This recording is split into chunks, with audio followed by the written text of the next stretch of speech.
And it's still unreal to me sometimes. I just don't know. Because Daryl should be here. He should be here. It's a story of one son, one guardrail. This is death. One whistleblower and one company.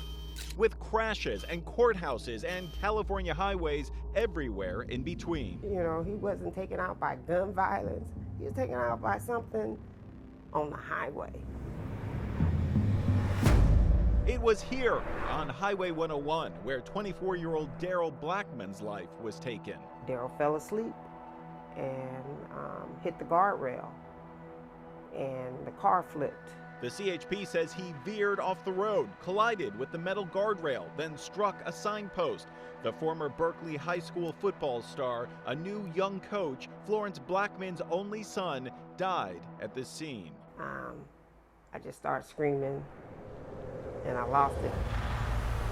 A lot of stuff is blurred after that. But in that blur, suddenly a clear phone call. And he goes on to say, your son should be alive.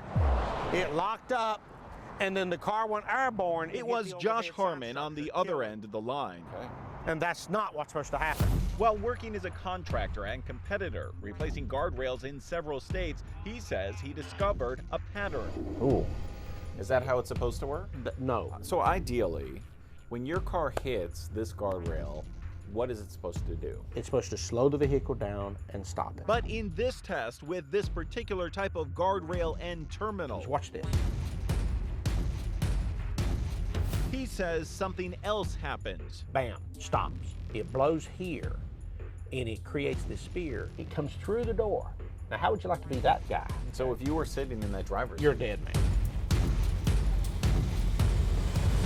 Dead from having the door pushed in, Harmon says, or dead from having the entire car pushed. It locks up and then flips the vehicle, impales the vehicle, flips it out in traffic, sends it into the, like in Daryl Blackmon's situation. In Blackmon's situation, the CHP report says no portion of the guardrail penetrated the car, but Harmon believes it instead pushed the car, and he believes it should have stopped it. what did you think when you heard that? I was furious, a lot of anger, because sometimes it feels like it's a dream. The bizarre dream or nightmare began, Harmon says, with a conscious change to the guardrail and terminal measurements.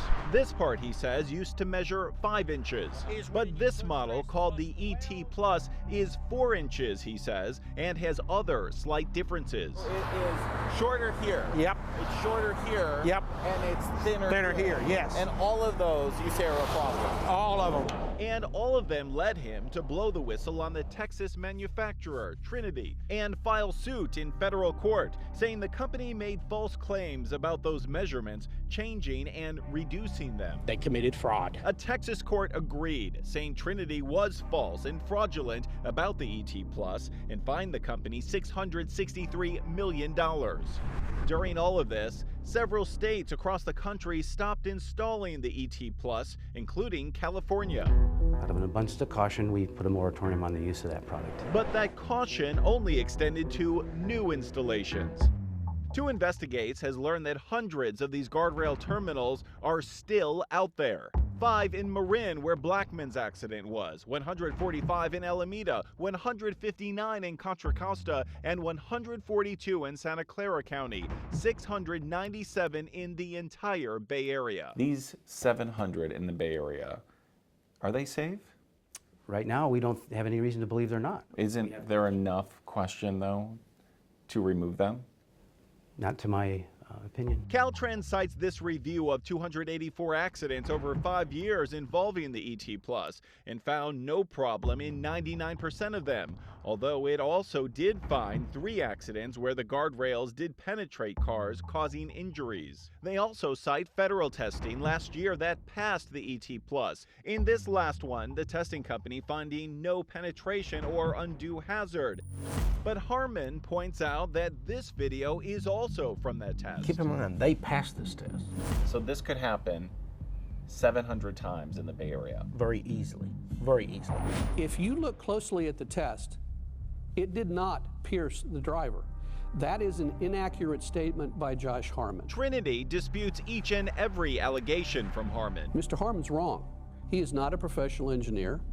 He is a con man. And points out that no court has ever ruled that their product is defective. But it is wholly inaccurate to say that any in-terminal system is deadly until you look at very specific accidents and how those accidents occurred. But in California, until Caltrans engineers conduct their own analysis, the moratorium remains, except on those already out there. Are you worried at all? Do you think you're being negligent? I don't think I'm being negligent. But this Negligence. mother Irresponsible. does. Straight up negligent. You blame all of them. Absolutely. The manufacturer, Absolutely. Caltrans. Absolutely. All of them. It may be too late, she says, for her son. They need to pull every last one. But now, with hundreds of these still out there, Why? she's worried it will also be too late for many, many others. Hope God rides with you, because that's what you're gonna need.